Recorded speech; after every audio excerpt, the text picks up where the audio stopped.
কলকাতায় বাড়ছে বাংলাদেশি হরেক রকম খাবারের চাহিদা। রসনা পাগল বাঙালি কিংবা কৌতূহলী অবাঙালি তারা ছুটছেন বাংলাদেশের বিভিন্ন জেলা বা বিভাগের হরেক রকম স্বাদপূর্ণ খাবার। আর তাই কলকাতা শহরে বাড়ছে বাংলাদেশি খাবারের বিশেষায়িত উৎসব, যাকে বলা হয় ফুড ফেস্টিভ্যাল। আর সেই রকম একটি ফুড ফেস্টিভ্যাল হতে চলেছে খুব শিগগিরই কলকাতার 4টি দর্শনীয় জায়গায়। আমরা আজকে সেখানেই এসেছি, যেখানে চলছে বাংলাদেশি 4টি বিভাগের হরেক রকম খাবার নিয়ে আয়োজন করা এই ফুড ফেস্টিভ্যাল। চলুন আমরা সেই ফেস্টিভ্যাল সম্পর্কে সব জেনে নেব, কি আছে, বাংলাদেশের কোন কোন বিভাগের খাবার পাওয়া যাবে এবং সেই খাবারগুলো কি কি। চলুন।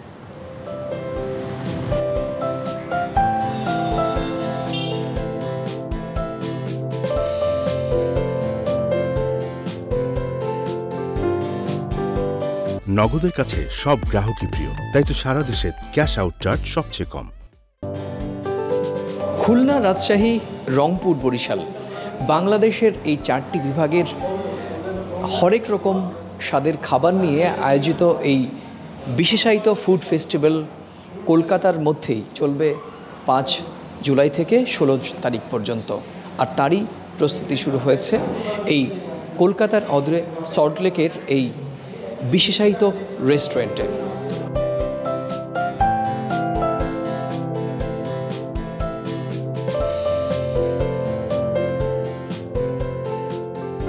বাংলাদেশের যে 4টি বিভাগের হরেক রকম স্বাদের খাবার নিয়ে এই মুহূর্তে প্রস্তুতি শুরু হয়েছে যে বিশেষায়িত ফুড ফেস্টিভ্যালের, তাঁরই যে রেস্টুরেন্টে হচ্ছে বাবু কালচার। এই বাবু কালচারের একজন দায়িত্বশীল কর্মকর্তা, তার কাছ থেকে জেনে নেব হঠাৎ করে বাংলাদেশি খাবার নিয়ে কেন এই ধরনের একটি ব্যতিক্রম আয়োজন।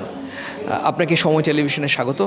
বাংলাদেশি খাবারের আমরা দেখেছি যে বেশ কয়েক বছর ধরেই বিভিন্ন রেস্টুরেন্টে, বিশেষ করে রেস্টুরেন্ট কালচার তৈরি হয়েছে কলকাতায়, এবং বাংলাদেশের খাবারের নিয়ে বিভিন্ন রকমের এইরকম ফেস্টিভ্যালও আয়োজন করা হচ্ছে। বাংলাদেশি খাবার নিয়ে কেন এই ধরনের ফেস্টিভ্যালের আয়োজন করছেন আপনারা? এখানে দুটো ব্যাপার। এক, আপনারা বললেন ফেস্টিভ্যাল ব্যাপারটা কি, এটা আমরা অহরহ বাবু কালচার, যেহেতু আমরা খাবার নিয়ে সবসময় অনুসন্ধান এবং পরীক্ষা নিরীক্ষা করতে থাকি, তো এই ধরনের জিনিস আমাদের হতেই থাকে। কখনো ইলিশ নিয়ে হচ্ছে, কখনো আম নিয়ে হচ্ছে। বাবু কালচার আমাদের যে রেস্টুরেন্ট, আমরাও যে সময়কালটাকে ধরে রাখার চেষ্টা করেছি সেটা হচ্ছে 17th 18th সেঞ্চুরি। যথারীতি তখন কিন্তু কোনো এদেশ ওদেশ ছিল না, সবই এক ছিল। গল্প শোনেন, কথা শোনেন, মা দিদিমার কাছে, ঠাকুমার কাছে নামগুলো শোনেন যে খুলনায় কি হয়, রাজশাহীতে কি হয়, বরিশালে কি হয়, রংপুরে কি হয়, কিন্তু খাবারগুলোর নাম শোনেন কিন্তু খাবার সুযোগটা হয় না। সেই সুযোগটা আমরা করে দিচ্ছি। নগদের কাছে সব গ্রাহকই প্রিয়, তাই তো সারা দেশে ক্যাশ আউট চার্জ সবচেয়ে কম।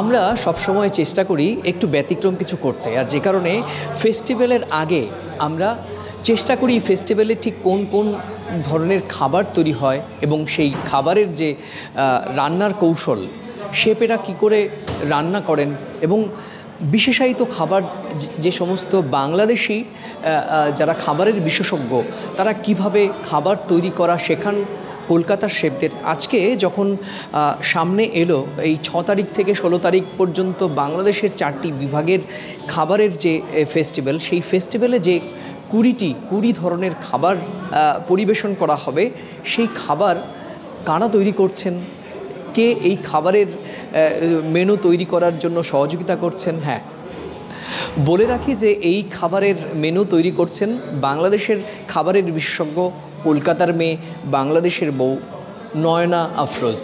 এবারও তিনি পুরো ফেস্টিভ্যালের যে 4টি বিভাগের খাবার তৈরি হচ্ছে সেই খাবার হাতে কলমে শেখাচ্ছেন। এবং আমরা সেই রেস্ট্রিক্টেড এলাকা, যেখানে কিন্তু সাধারণত যারা খেতে আসেন তাদের প্রবেশ নিষেধ, এবং একই সঙ্গে নিষেধ থাকে এই ধরনের গণমাধ্যমের ক্যামেরাও, কিন্তু সময় টেলিভিশন বরাবরই ব্যতিক্রম। তারা চেষ্টা করে একেবারে হেসেলে ঢুকে, রান্নাঘরে ঢুকে কিভাবে খাবার তৈরি হচ্ছে বাংলাদেশি খাবার, সেটাই আজকে আমরা তুলে ধরবো এবং এক্সক্লুসিভভাবে সময়ের ক্যামেরায়। চলুন।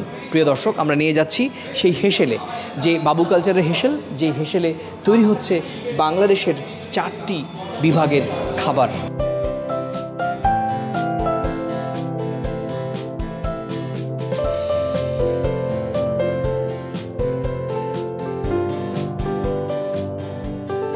একেবারেই এক্সক্লুসিভলি জানতে পেরেছি যে নয়না আফরোজ উনি শেখাচ্ছেন, কি শেখাচ্ছেন। একদম খাবারের শুরুতে পাওয়া যাবে তেঁতুলের শরবত, বাংলাদেশি তেঁতুলের শরবত পাওয়া যাবে, খুলনার লাউ পাতা পিটুলি, কুষ্টিয়ার ডালের পেঁয়াজু, সাতক্ষীরার চিংড়ি পাতুরি, ফরিদপুরের কাঁচকি বড়া, রাজশাহীর মুরগি টিকিয়া, চালের পদ দিয়ে সাজানো হয়েছে, খুলনার নারিকেল দুধের পাটি পোলাও থাকবে, বাগেরহাটের চিংড়ি পোলাও, মেহেরপুরের ইলিশ খিচুড়ি, ডালের পদ যা থাকবে সেটি রংপুরে আলুর ডাল থাকবে, ঝিনাইদার খাসি দিয়ে বুটের ডাল থাকছে, মাছেরও আইটেম, এবং মাছের আইটেমের মধ্যে রয়েছে বরিশালি ইলিশ মালাই, সাতক্ষীরার সর্ষে বাটার হাতে মাখা ছোট মাছ দিয়ে চচ্চড়ি, বাগেরহাটের নারকেল চিংড়ি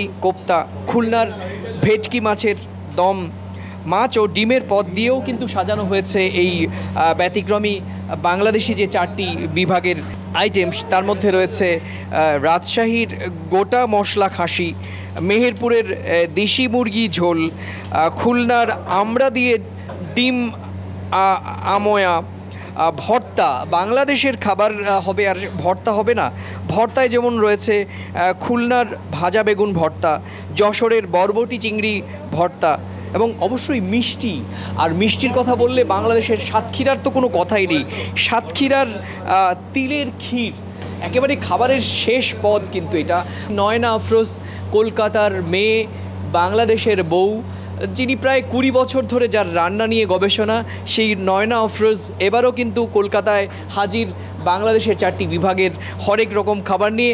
নয়না আফরোজ, আপনাকে সময় টেলিভিশনে স্বাগত। আপনি কি করছেন? আপাতত আমি আমাদের ট্রায়ালস চলছে, তা আমিও এখানে যে কিচেনটা আছে বাবু কালচারের কিচেনে এনাদের রান্না শেখাচ্ছি এই মুহূর্তে। তো আমি কাচকি মাছের বড়াটা প্রিপেয়ার করছি। কোথাকার কাচকি মাছের বড়া প্রিপেয়ার? এটা হচ্ছে ফরিদপুর এলাকার কাচকি মাছের বড়া। এবারের আয়োজনের সম্পর্কে যদি ছোট্ট করে বলেন যে এবার আয়োজন কোথায় হচ্ছে, কদিন ব্যাপী আয়োজন এবং কি থাকছে, কোন কোন বিভাগ আপনি সামনে আনছেন? এবার আমরা করছি হচ্ছে বাবু কালচারের 3টে আউটলেটে। একটা হচ্ছে ডবল লেনে ফ্ল্যাগশিপ আউটলেট, এছাড়া আছে হচ্ছে সোদপুর আউটলেট আর সল্টলেক আউটলেট।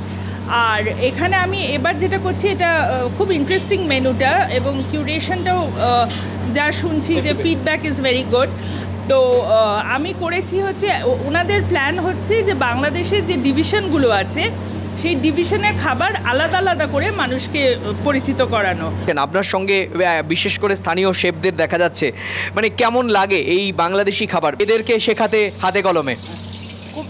খুবই ভালো লাগে, কারণ হচ্ছে যে একটা নতুন জিনিস তাদের শেখায়, এটাও যেমন ভালো লাগে, সেটা হচ্ছে তাদের যে আগ্রহটা, এখানে যে মানে বেশ একটা উৎসব আমেজ শুরু হয়ে যায়।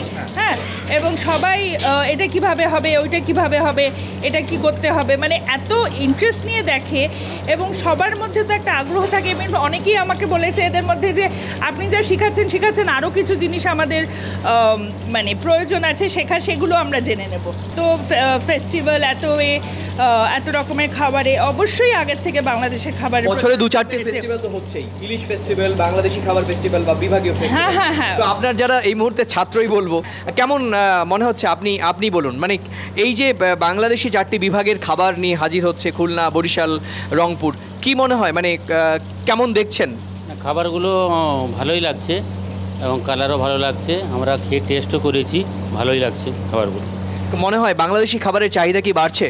আমার মনে হয় খাবারগুলোর চাহিদা বাড়বে। তো ম্যাডামের থেকে আমাদের নিত্য নতুন অনেক কিছু রেসিপি দেখছি, যেগুলো থেকে আমাদের অজানা ছিল, সেগুলো বাংলাদেশের অনেক কিছু খাবার যেগুলো আমাদের এই মেনুর মধ্যেই আছে। সব মিলিয়ে যেটা 6 তারিখ থেকে শুরু হবে এবং 16 তারিখ পর্যন্ত চলবে, এই উৎসবে কতটা সাড়া পেতে পারেন বলে মনে হয়? কারণ আপনাদের আত্মবিশ্বাস কতটা আছে? আত্মবিশ্বাস 100-এর 100ই আছে, কারণ আগেও আমাদের যেই সব ফেস্টিভ্যাল হয়েছে তাতে আমরা অনেক ভালোবাসা পেয়েছি সবারই। এই মেনুগুলো সবই বাংলাদেশি খাবার, ইনগ্রিডিয়েন্টস জোগাড় করতে কি কোনো সমস্যা হচ্ছে? না, কোনো অসুবিধা হচ্ছে না ম্যাম। আগে থেকে আমাদের যে মশলা বা যাবতীয় রিকোয়ারমেন্ট আমাদেরকে বলেছেন, ওরা আমাদেরকে জোগাড় করতে কোনো অসুবিধা হচ্ছে না। আমরা সমস্ত সময় জোগাড় করে রেডি করে দিচ্ছি। একদমই। প্রিয় দর্শক, আপনারা এই এত সময় ধরে দেখলেন যে বাংলাদেশের যে 4টি বিভাগ, বরিশাল, রাজশাহী, রংপুর, এই খুলনা, এই 4টে বিভাগের যে খাবার, হরেক রকম খাবার দিয়ে সাজানো হচ্ছে এই বাংলাদেশি বিশেষায়িত খাবারের উৎসব। আর সেই খাবারের উৎসবের পুরো মেনু ধরে ধরে রান্নার গবেষক, বাংলাদেশের বউ, কলকাতার মেয়ে নয়না আফরোজ সামনে থেকে নেতৃত্ব দিচ্ছেন এই উৎসবের, এবং তিনিই বানিয়েছেন, তারই গবেষণা প্রসূত এই রান্নার উৎসব। প্রত্যেকটি তেঁতুলের শরবত থেকে শুরু করে একেবারে সাতক্ষীরার তিলের ক্ষীর পর্যন্ত তিনি বানিয়েছেন। তার উপস্থাপতীয় এই যে উৎসব কলকাতার ভোজন প্রিয় বাঙালি কিংবা ভোজন রসিক অবাঙালি ভারতীয়দের মনে দাগ কাটবে, এবং নিশ্চয়ই মনে দাগ কাটার আগে জিভে দাগ কাটবে, এমনটাই কিন্তু বিশ্বাস করছেন আয়োজকরা। কলকাতার সল্টলেক থেকে সুব্রত আচার্য, সময় সংবাদ।